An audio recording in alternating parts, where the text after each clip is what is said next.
My own sister and uncle mocked my tiny apartment, treating me like the family failure. They thought they had finally broken my spirit, so I smiled, pulled out the keys to my new Lamborghini, and completely destroyed their false reality. Before we continue today's story, we have an urgent announcement to make. Due to technical issues, we are pivoting towards another channel. Please subscribe to our new channel, Inherited Revenge. You can find the link in the video description, the pinned comment, and the collaboration tag on this video. Make sure to switch over now so you don't miss out. Thank you for your support. Now back to the story. The persistent, rhythmic dripping of the leaky bathroom faucet had been the soundtrack to my misery for the past 3 days.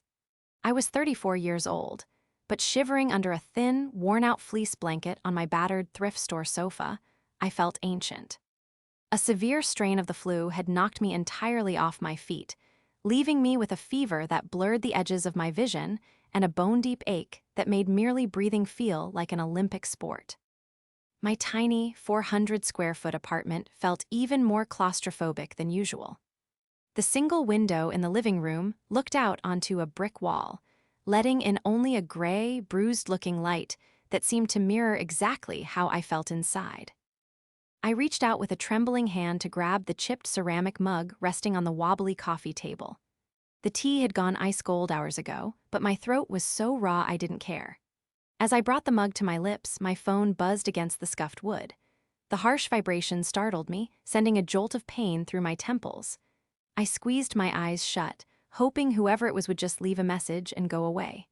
But the buzzing persisted, vibrating twice, then 3 times in rapid succession. It wasn't a call, it was a series of audio messages. Reluctantly, I picked up the device. The screen brightness seared my tired eyes. It was a message from my mother, Claire. That was unusual. Mom rarely texted, and she almost never sent voice notes unless she was confused by the app's interface. Frowning, I tapped the play button on the first file and pressed the speaker to my ear, expecting to hear her asking how to turn off her tablet. Instead, I heard the unmistakable, booming, entirely too confident voice of my Uncle Arthur. "Claire, you have to look at the bigger picture here," Arthur's voice echoed through the tinny phone speaker. There was a faint background noise, the clinking of fine silverware and the soft hum of an upscale restaurant. "This house is sitting there, essentially dead equity. It's doing nothing for you. Meanwhile, Vanessa is on the verge of a massive breakthrough with her brand. She needs capital, real capital, not pennies." My breath hitched. They were talking about the family home. The home I had secretly spent the last 5 years paying the property taxes and maintenance on so Mom wouldn't lose it after Dad passed away. Then came my sister Vanessa's voice, smooth, rehearsed, and laced with that familiar tone of entitlement she had perfected since childhood. "Exactly, Mom. Think of it as an investment in our family's future. Uncle Arthur has the paperwork ready. It's just a simple home equity line of credit. We draw out the cash, I launch my lifestyle product line, Arthur manages the portfolio, and we pay the house off in a year. It's foolproof." There was a long pause. I strained to hear over the pounding in my own ears. Finally, Mom's voice came through, hesitant and weak. "But what about Sophia? Shouldn't we discuss this with her? She helps out sometimes. She might be upset if we leverage the house without telling her." Arthur's sharp bark of a laugh made me flinch. "Sophia? Claire, be serious. What does Sophia know about high-level financial leveraging? She lives in a shoebox apartment that smells like stale cabbage. She's a low-level data clerk who can barely keep her own head above water. If you tell her, she'll just panic because she doesn't understand money. She has no vision, Claire. She's content to struggle. You can't let her small-mindedness hold back Vanessa's potential." "He's right, Mom," Vanessa chimed in, her voice dripping with condescension. "Sophia is sweet, but she's a failure. She's stuck. We're trying to elevate this family. Besides, it's your house. She has no claim to it. Let her stay in her little bubble. She doesn't need to know until we're millionaires and we buy her a nicer sweater for Christmas." Another pause. Then, the sound that shattered my heart into 1,000 jagged pieces. "All right," Mom sighed, sounding relieved to have the decision taken out of her hands. Pass me the pen, Arthur. Let's do this before I lose my nerve. The recording clicked off. It had been an accidental recording, likely triggered when Mom rummaged in her overly stuffed designer purse.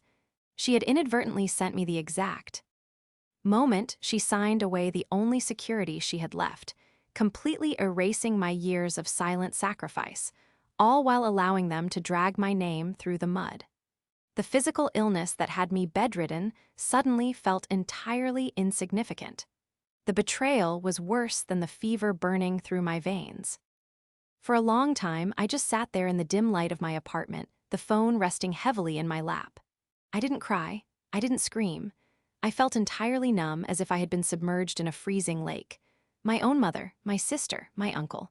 They had sat in some fancy bistro, sipping overpriced sparkling water, and casually agreed that I was nothing. A failure. A small-minded data clerk who deserved to be kept in the dark while they gambled away the family's last remaining asset. When the numbness finally began to recede, it was replaced by a slow, simmering anger that chased away my chills and brought a flush to my cheeks that had nothing to do with the flu. I needed to hear it from her. I needed to give her one chance, just one, to tell me the truth. I dialed Mom's number. It rang 4 times before she picked up.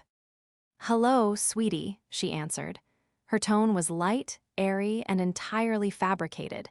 It was the voice she used when she was trying to pretend everything was perfect. "How are you feeling?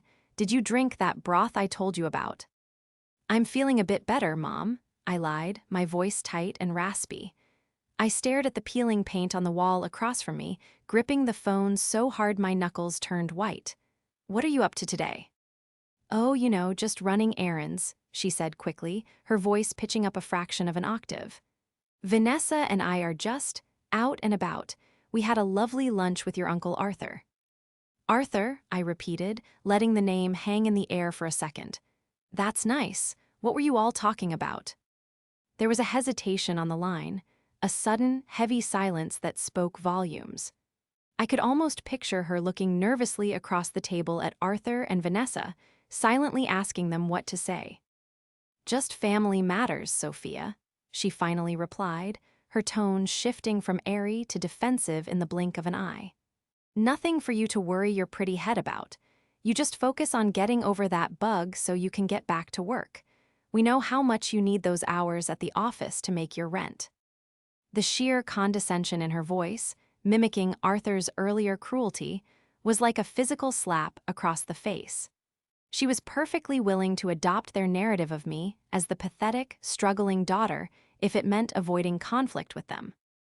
"Right, my rent," I said quietly. "Mom, are you sure everything is okay? With the house, with the finances, you can always talk to me." "Everything is perfectly fine, Sophia," she snapped, suddenly irritated. The guilt was making her lash out. "Arthur is handling some restructuring for us. He's a professional. He understands things that you and I just don't have the background for. Honestly, you should be grateful he's stepping up to help us, considering how limited your own resources are." I closed my eyes, taking a deep, shuddering breath. She had made her choice. She had aligned herself with the sharks, completely blind to the fact that she was the chum. "Okay, Mom," I said, my voice dropping to a near whisper, drained of all emotion. "If you say so, have a good afternoon." I hung up the phone before she could say another word. I tossed the device onto the sofa beside me and stood up. My legs were shaky, but the adrenaline coursing through my system was rapidly overriding the illness. I walked over to the small, rickety desk squeezed into the corner of my living room and opened my laptop. The screen glowed to life, illuminating my pale, drawn face. I didn't open a spreadsheet of data entry tasks. I didn't open a budget calculator to figure out how to afford groceries. Instead, I navigated to a secure banking portal. I typed in my complex password, answered the security questions, and watched as the dashboard loaded. There, staring back at me in stark, indisputable numbers, was an account balance that would make Uncle Arthur choke on his expensive cigars. 8 figures. The first installment from the quiet, highly confidential acquisition of the proprietary data analytics software I had spent the last 7 years building in this very apartment. They thought I was a failure because I didn't wear designer labels or lease cars I couldn't afford. They thought I was weak because I chose to live quietly rather than boast loudly. They thought they had entirely outsmarted me, but they had forgotten one crucial thing. You should never mistake silence for weakness, and you should never, ever assume you know the contents of a quiet person's bank account. To understand how my family reached this point of spectacular delusion, you have to understand the dynamic that shifted the day my father died. Dad H. Had been the anchor, a hardworking, pragmatic man who saw through nonsense and valued quiet diligence. When he suffered a massive heart attack 5 years ago, the foundation of our family cracked, and into those cracks seeped Uncle Arthur. Before Dad's passing, Arthur was just the loud, slightly embarrassing relative who showed up at Thanksgiving in a leased luxury sedan, wearing suits that were a little too shiny and a watch that was a little too big. He claimed to be a strategic wealth facilitator, a title that Dad always said was just a fancy way of saying he gambled with other people's money and took a cut before they realized they'd lost. Arthur had never offered to help pay for my college. He had never been around when Dad was in the hospital. But the moment the will was read, revealing that Dad had left the family home entirely to Mom free and clear, Arthur materialized like a vulture spotting a fresh meal. I remembered the exact dinner where Arthur first began his campaign. It was barely a month after the funeral. I was working 3 jobs, data entry by day, waitressing by night, and coding my software in the hours between sleep, just to ensure Mom had enough cash flow to cover the sudden influx of property taxes and maintenance bills she was wholly unprepared for. I was exhausted, wearing a faded sweater with a frayed cuff, quietly eating my salad. Arthur had arrived uninvited, carrying a bottle of expensive wine. He sat at the head of the table, Dad's chair, and immediately started holding court. "Claire, you look exhausted," Arthur had crooned, pouring her a large glass of wine. "You shouldn't be worrying about bills and ledgers at a time like this. You need someone to step in and manage this estate properly. There is so much locked-up potential here." I had spoken up, putting my fork down. "We're handling it, Arthur. The taxes are paid for the year, and I've set up a budget for the utilities. Mom doesn't need to worry." Arthur had turned his gaze to me, his smile not reaching his eyes. He looked me up and down, taking in my tired posture and cheap clothing. "Sophia, darling, it's adorable that you're trying to help. Truly, it is. But balancing a checkbook isn't the same as wealth management.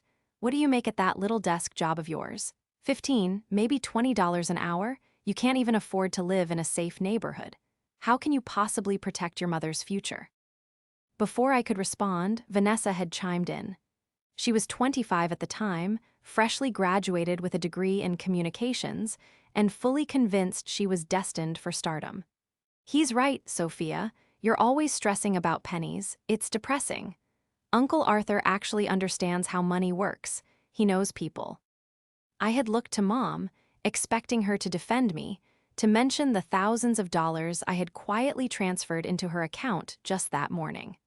But Mom just looked down at her plate, intimidated by Arthur's booming confidence and Vanessa's sleek, polished agreement.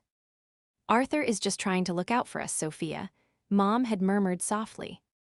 That was the turning point. From that day on, Arthur became the family patriarch. He convinced Mom that she was fragile and incapable. He convinced Vanessa that she was a genius who just needed the right backing. And he systematically framed me as the pathetic, struggling sister whose advice was worthless because she had nothing to show for her life. I never corrected them. I let them believe I was broke because it was easier than fighting Arthur's ego, and because every ounce of my energy was going into building my company. I endured the snide remarks about my clothes. I sat silently through family gatherings while Arthur boasted about fictional successful trades and Vanessa showed off handbags that cost more than my monthly rent, secretly funded by Mom's dwindling savings. I sacrificed my own reputation in the family to keep the peace and protect my mother.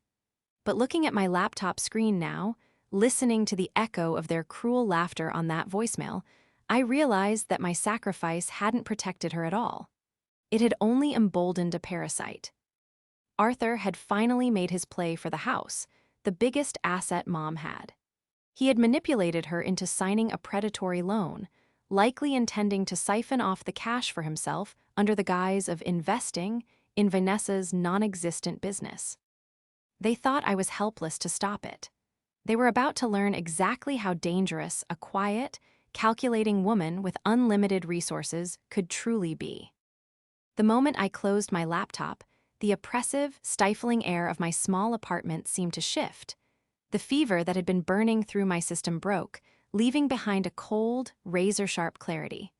I was no longer the exhausted, shivering woman huddled under a cheap blanket. I was the founder and former CEO of a data analytics firm that had just been acquired by a global conglomerate. I knew how. To trace digital footprints, I knew how to unearth buried truths. And most importantly, I had the resources to dismantle Uncle Arthur's carefully constructed illusion piece by piece. I picked up my phone, navigating past my mother's name and my contacts, and scrolled down to the letter M. I pressed the call button for Marcus Sterling, the lead corporate attorney who had navigated the labyrinthine legalities of my company's 8-figure acquisition. The line rang twice before his deep, resonant voice answered. "Sophia, I didn't expect to hear from you so soon after the closing. Tell me you're calling from a beach in the Maldives and not that dreary little apartment." "I'm still in the apartment, Marcus," I replied, my voice steady, the raspiness of my flu fading into the background. "And I need your help with something highly personal. It requires absolute discretion and extreme urgency." The conversational warmth instantly vanished from his tone, replaced by the sharp, focused attention of a legal shark smelling blood in the water. "Tell me exactly what you need." "I need a comprehensive background check and asset trace on an individual named Arthur Pendleton. He operates under a supposedly registered entity called Pendleton Strategic Wealth Facilitators. I need to know every LLC tied to his name, every filed tax return, every court record, and the current liquidity of his business accounts. Furthermore, I need to know if he has recently initiated a home equity line of credit application using my mother's property as collateral." I heard the rapid clicking of a high-end mechanical keyboard on Marcus's end. "Pendleton, got it. I have a team of forensic accountants who can tear his financial life down to the studs by tomorrow morning. But Sophia, if he's moving on a property deed, we have a very narrow window before the funds are dispersed. Do you want me to file an immediate injunction to freeze the asset?" "No," I said, a cold smile forming on my lips. "If we freeze it now, my mother will just view me as the villain who ruined my sister's big chance. Arthur will spin it to make himself look like a persecuted martyr. I don't just want to stop the transaction, Marcus. I want to expose exactly what he is, so undeniably that they can never defend him again. Let him build his house of cards as high as he wants. We are going to pull the bottom card out in front of everyone." "Understood," Marcus said. "I'll have the preliminary dossier sent to your encrypted server within the next 12 hours. Stay near your screen." I spent the rest of the night pacing the short length of my living room, drinking black tea and watching the clock. At exactly 6 in the morning, a notification chimed on my secure laptop. The file from Marcus was thick, terrifying, and utterly damning. As I scrolled through the pages of heavily redacted bank statements, civil court filings, and shell company registrations, the true scope of Arthur's deception became sickeningly clear. Pendleton Strategic Wealth Facilitators wasn't a wealth management firm. It was a hollow shell company with a registered address at a strip mall post office box. He had no active investment portfolio. His primary source of income appeared to be high-interest personal loans and, devastatingly, settlements from 2 previous elder fraud lawsuits that had been quietly swept under the rug out of court. And Vanessa's lifestyle brand? It consisted of a single registered domain name and an Instagram account with bot followers. There was no business plan, no supply chain, no manufacturer. Arthur wasn't securing a loan to fund her dream. He was using her vanity to trick my mother into handing over the equity of the only home she had ever known, entirely to pay off his own mounting legal debts. I possessed the key documents. I had the leverage. It was time to step out of the shadows. I didn't bother changing out of my simple, unassuming clothes, a pair of dark jeans and a plain gray sweater. They expected the struggling data clerk, and I was going to let them see her right up until the moment I shattered their reality. I drove my modest, 10-year-old sedan to the family home, the tires crunching against the familiar gravel driveway. Before I even reached the front door, I could hear the sound of clinking glasses and boisterous laughter echoing from the back patio. I walked around the side of the house, pushing open the wooden gate. The scene that greeted me was sickeningly festive. Uncle Arthur was leaning back in Dad's favorite wrought-iron patio chair, a thick cigar clamped between his teeth, holding a glass of amber liquid. Vanessa was perched on the edge of a sun lounger, examining her manicured nails, while Mom hovered nervously near the patio table, arranging a plate of expensive imported cheeses. "Well, well, well," Arthur boomed the moment he spotted me. His eyes raked over my simple outfit, his lips curling into a condescending smirk. "Look who decided to emerge from her little cave. Feeling better, Sophia? We didn't think you'd be able to afford the gas to drive all the way out here." Vanessa didn't even look up from her nails. "Honestly, Sophia, you shouldn't be out if you're contagious. I have a very important networking event tomorrow, and I cannot afford to look puffy." Mom wrung her hands together, a forced, tight smile stretching across her face. "Sophia, sweetie, what a surprise, we were just having a little celebration." "I know exactly what you're celebrating," I said, my voice cutting through the humid afternoon air like a blade. I didn't raise my volume, but the absolute icy calm in my tone made all three of them freeze. I walked slowly onto the patio, stopping a few feet from Arthur's chair. "You're celebrating the successful manipulation of a grieving widow. You're celebrating the fact that you, Arthur, just coerced Mom into signing a home equity line of credit to the tune of $300,000, effectively mortgaging her future to fund your delusions." The silence that followed was absolute. A bird chirped loudly in the oak tree above, amplifying the sudden, tense quiet. Arthur's face flushed a deep, mottled red. He pulled the cigar from his mouth, his fake joviality evaporating instantly. "How dare you?" he hissed, leaning forward. "You have been snooping in family business that does not concern you. You are a paranoid, jealous little girl who cannot stand to see her sister succeed." "Succeed at what, Vanessa?" I asked, turning my gaze to my sister. Her mouth was slightly open in shock. "I've seen the registration for your so-called business. You have 0 registered trademarks. You have 0 vendor contracts. Your business model is nothing but a mood board on a laptop. If Arthur hands you any of that money, it will be gone in 6 months on designer shoes and luxury vacations." "You're just jealous," Vanessa screeched, standing up so fast she knocked over her glass of sparkling water. "You've always been jealous of me. Uncle Arthur is a professional. He knows what he's doing." "A professional?" I laughed, a short, humorless sound. I reached into my bag and pulled out a single, neatly folded sheet of paper. I tossed it onto the glass patio table, right on top of the imported cheese. "That is the corporate registration for Pendleton Strategic Wealth Facilitators. Your firm, Arthur, is registered to a P.O. box next to a laundromat. You hold 0 active investment licenses in this state. You aren't a wealth facilitator. You're a con artist." Mom gasped, her hands flying to her mouth. "Sophia, stop it. Arthur is family. You can't say these terrible things." Arthur stood up, towering over me, his fists clenched at his sides. The mask of the benevolent patriarch had entirely slipped, revealing the desperate, cornered bully underneath. "You listen to me, you pathetic little failure," he spat, his voice trembling with rage. "You know nothing about the financial sector. I am trying to save this family from the mediocrity you wallow in.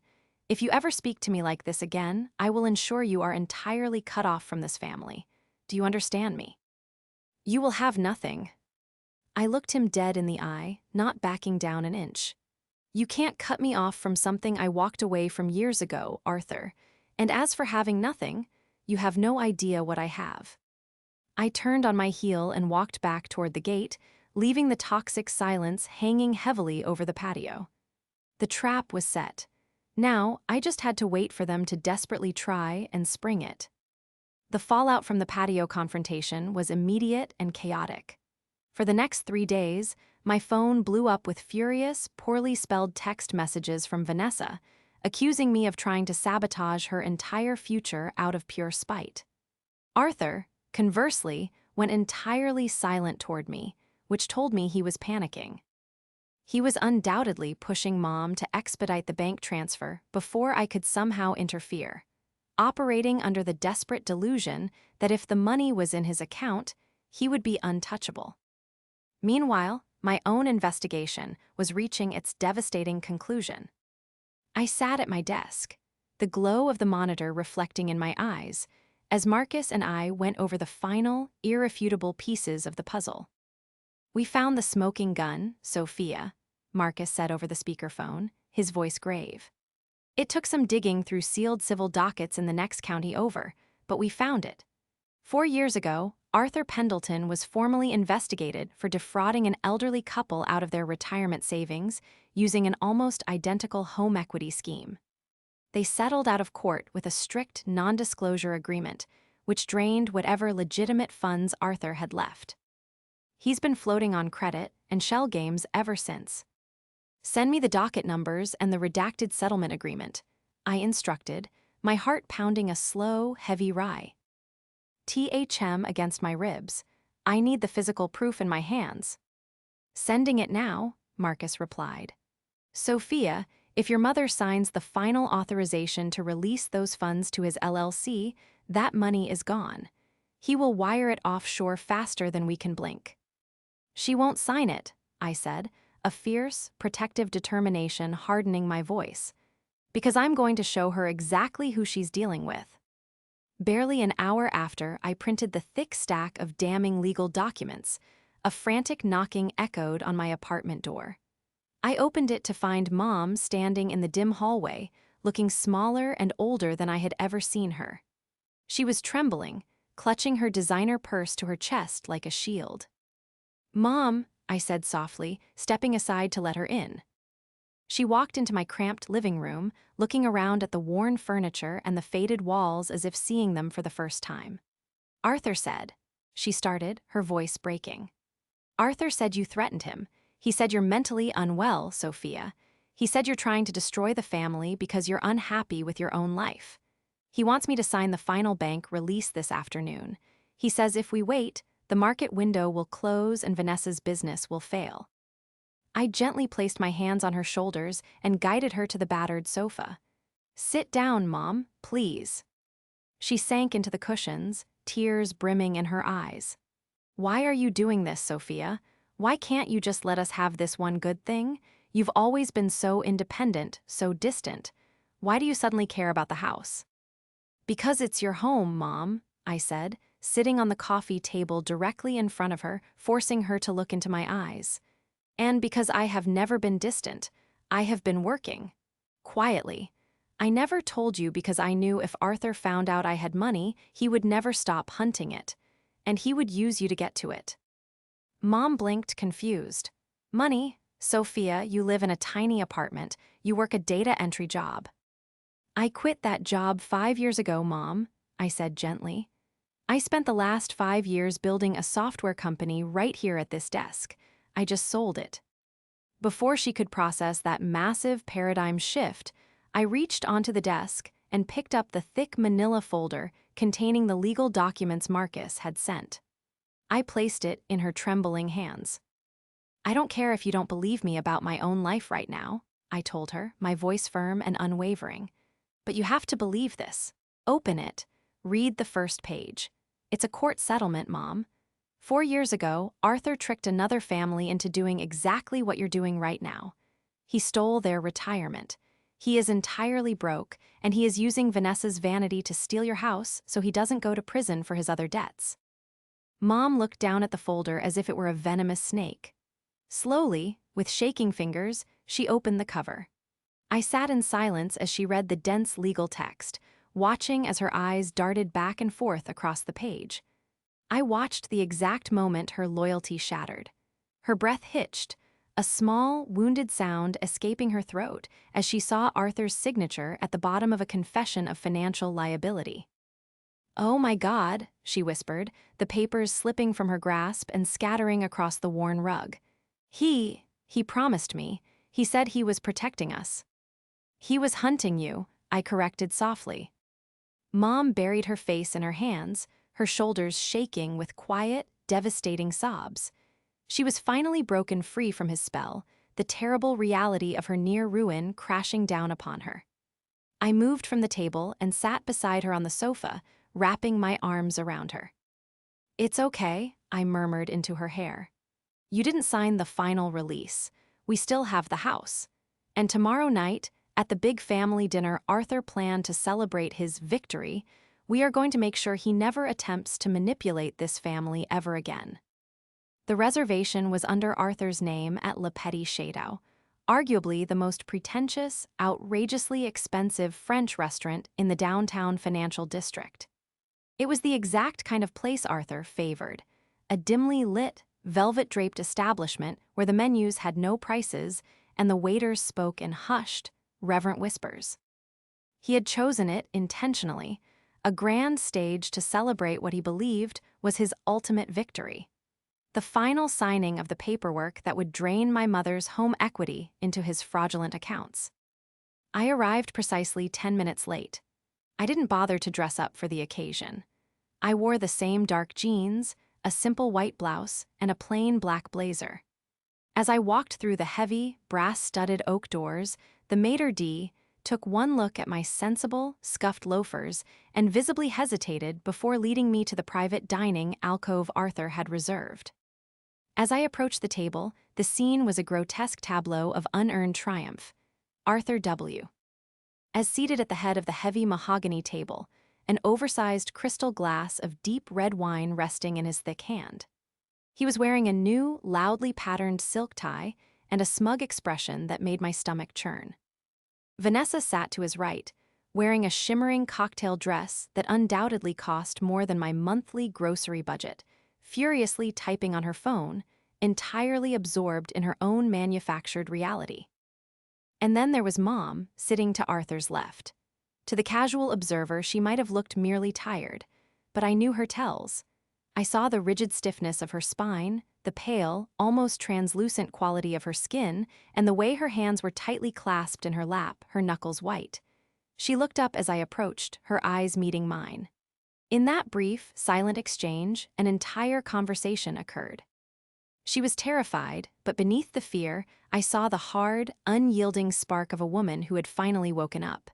We had a plan. Well, Arthur boomed, his voice deliberately loud enough to carry past the heavy velvet curtains of our alcove. He gestured expansively with his wine glass, spilling a drop onto the crisp white linen tablecloth. "Look who decided to grace us with her presence. I was beginning to think your little car had broken down on the way from the slums." I pulled out my chair slowly and sat down, carefully placing my worn leather handbag on the floor. I folded my hands on the table and looked at him calmly. "My car is running perfectly fine, Arthur. Thank you for your concern." Vanessa finally looked up from her screen, rolling her eyes dramatically. "Honestly, Sophia, you couldn't have dressed up? Just a little? This is a celebratory dinner. Uncle Arthur is finalizing the capital for my brand launch tomorrow morning. We're celebrating our future. You look like you're about to ask us for a loan." Arthur chuckled, a wet, patronizing sound that grated against my nerves. He leaned forward, resting his heavy elbows on the table, invading my space. "Speaking of loans, Sophia, how are things over in your neck of the woods? Still living in that tiny apartment?" He laughed again, louder this time. "I imagine the rent is getting steep for a mere data clerk, especially with inflation." Vanessa scoffed, taking a delicate sip of her sparkling water. She sneered, her lip curling in genuine distaste. "Must be tough. Honestly, I don't know how you can stand waking up in that depressing little box every day. It's just so stagnant. You have no ambition, Sophia. It's sad. I didn't flush. I didn't look away. I didn't display a single ounce of the shame they were so desperately trying to force upon me. Instead, I reached slowly into the deep pocket of my black blazer. My fingers closed around the smooth, heavy weight of the small, metallic object resting there. I pulled my hand out and placed the object directly onto the pristine white tablecloth, right next to my empty water glass. The heavy, polished metal caught the dim, ambient light of the crystal chandelier overhead. The distinctive, aggressive shield logo, a golden bull ready to charge, was unmistakable. Mom, who had been sitting in agonizing silence, perfectly playing her part in our orchestrated play, leaned forward. She looked down at the table, her eyes widening in perfectly executed, albeit entirely genuine, astonishment. "Wait," she breathed, her voice carrying clearly in the quiet alcove. Is that a Lamborghini fob?" Vanessa stopped mid-sip, her glass hovering inches from her mouth. Her eyes snapped from my face to the table, her brow furrowing in deep, painful confusion. I smiled. It wasn't a defensive, timid smile. It was a slow, predatory grin that stretched across my face, fueled by 5 years of suppressed anger and silent, grueling labor. I reached out and tapped the heavy fob with one fingernail. "Oh, this," I grinned, locking eyes with Arthur, watching the smugness begin to curdle on his face. "Just a little housewarming gift to myself." Arthur froze. The color began to drain from his face, replaced by an ashen, sickly pallor. What kind of joke is this?" he sputtered, his booming voice suddenly sounding thin and reedy. "Did you buy a fake keychain online to try and impress us? Because it's pathetic, Sophia, truly." "It's not a joke, Arthur," I said, my voice dropping to a smooth, dangerous timbre. I reached into my bag and pulled out a thick, cream-colored envelope. I slid it across the table until it rested directly in front of his plate. "And the housewarming gift isn't for the apartment, it's for the new property. A 12-acre estate in the Northern Hills. 6 bedrooms, a private lake, and a climate-controlled garage for the new car. I closed on it yesterday morning. Paid in full. Cash." Vanessa dropped her phone. It clattered loudly against the fine china plate, but she didn't even flinch. "Cash?" she whispered, staring at me as if I had suddenly grown a second head. "WH. Are you talking about? You do data entry." "I did data entry," I corrected her, never breaking eye contact with Arthur. "To pay Mom's property taxes because Arthur refused to help when Dad died. But in my spare time, I built a predictive data analytics software firm. A firm that I just sold to a global conglomerate for an 8-figure sum. I don't live in a tiny apartment because I'm a failure, Vanessa. I live there because I don't need to wear my wealth to know my worth, unlike some people at this table."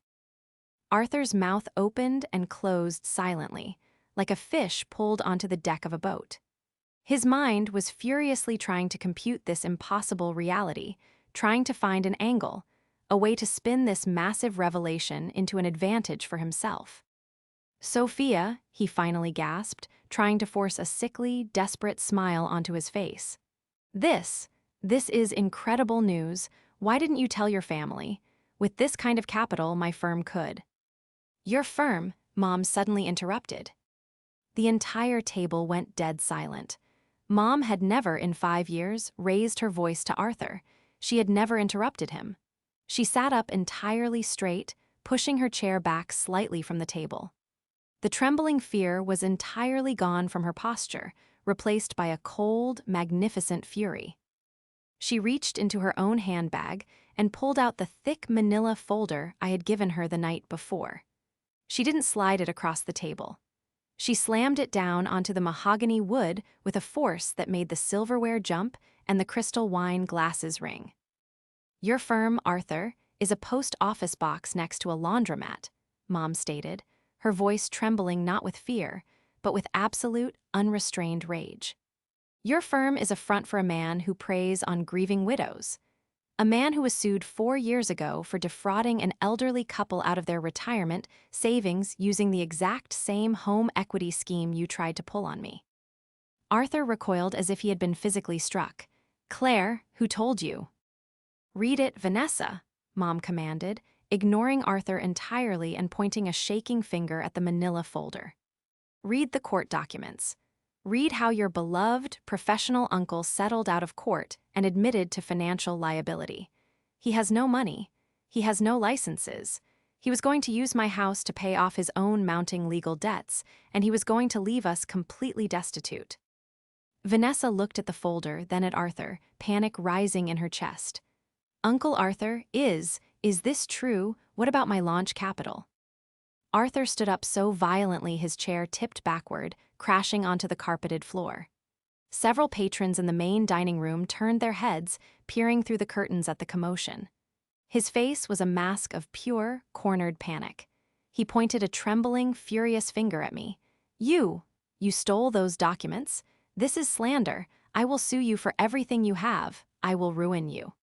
You can't ruin me, Arthur, I said calmly, leaning back in my chair. Because my lawyers are already 10 steps ahead of you. The documents are public record if you know which county dockets to unseal. And furthermore, I've already forwarded a comprehensive file of your current banking activities, including your fraudulent application for Mom's loan, to the State Financial Regulatory Board. They are very interested in your strategic wealth operations. Mom stood up, her eyes blazing. She looked at Arthur not as a patriarch, but as a pathetic, shrinking parasite. You are never to contact me again, Arthur. You are dead to me, and if you ever try to come near my home, Sophia's lawyers will ensure you spend the rest of your miserable life in a federal penitentiary. She turned to Vanessa, who was openly weeping now, her makeup running down her face in dark streaks, her illusions of unearned grandeur shattered into a million pieces. And you, Mom said, her voice softer but incredibly firm. You need to wake up, Vanessa. The free ride is over. You are going to get a real job, and you are going to learn how to support yourself. I am done funding your vanity at the expense of my sanity. Mom picked up her purse and turned her back on Arthur, extending a hand toward me. Come on, Sophia. The air in here is suddenly very stale. I stood up, leaving the empty, overpriced menu on the table. I picked up the Lamborghini fob, the heavy metal cold and satisfying in my palm, and walked out of the alcove with my mother, leaving Arthur sputtering helplessly among the ruins of his own grand deception. The crisp evening air hit us the moment we stepped out of the heavy restaurant doors. I handed the black fob to the stunned valet, who took one look at my sensible loafers and then down at the Raging Bull logo, his eyes widening to the size of saucers. Within minutes, the low, thunderous roar of a V10 engine echoed through the stone courtyard. When the matte black Lamborghini Huracan pulled up, idling with a menacing me.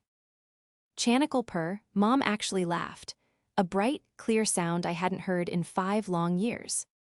I opened the passenger door for her, helping her sink into the low, incredibly crafted leather seat. I slid behind the wheel, the dashboard illuminating like the cockpit of a fighter jet. As we pulled away from the curb, leaving the restaurant and the toxic remnants of our family behind in the rearview mirror, the silence in the cabin was profoundly different from the silence in my tiny apartment. It wasn't oppressive. It was expansive, full of unspoken relief and the thrilling promise of a future completely unburdened.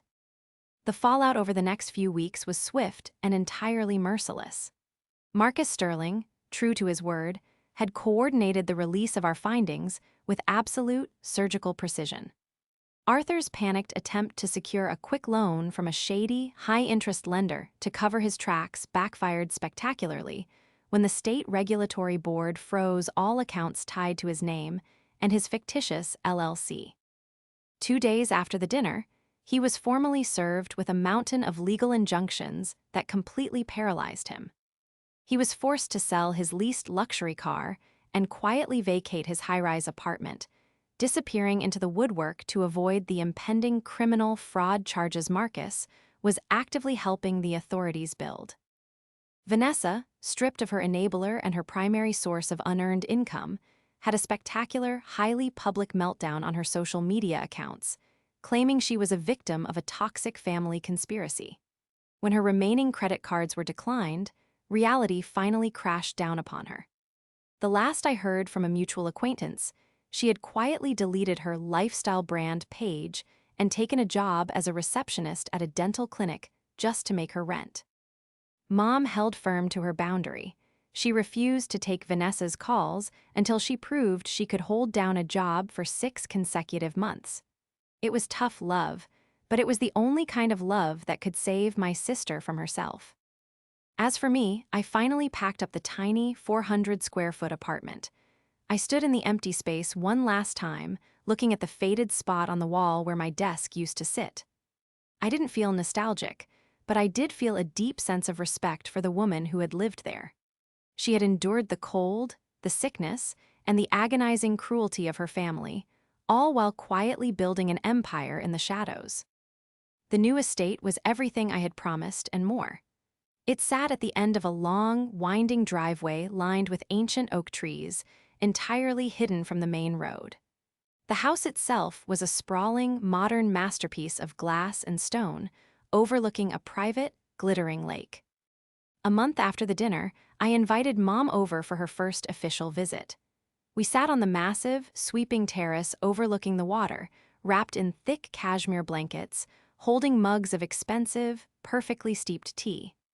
The sun was beginning to set, painting the sky in vibrant shades of orange and purple.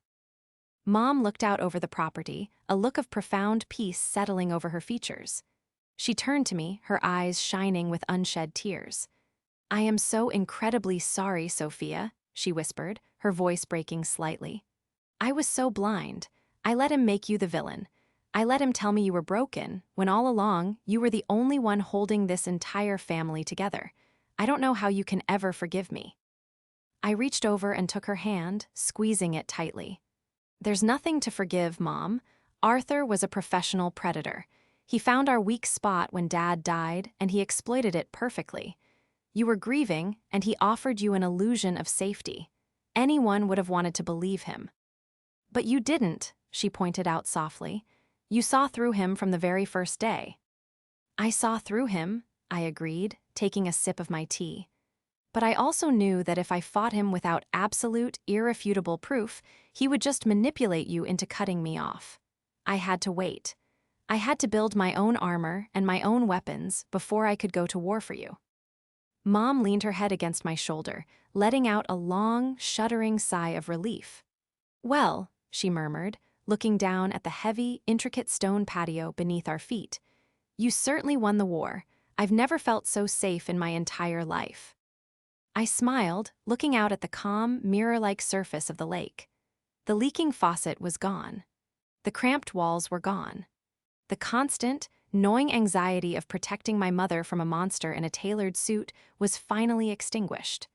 I had played the long game, enduring years of mockery and deliberate underestimation, entirely secure in the knowledge of what I was building in the dark. They had laughed at my tiny apartment. They had sneered at my worn-out clothes. They had genuinely believed I was the tragedy of the family. But as I sat on the terrace of my multi-million-dollar estate, listening to the quiet, soothing sounds of the surrounding forest, I knew the absolute truth.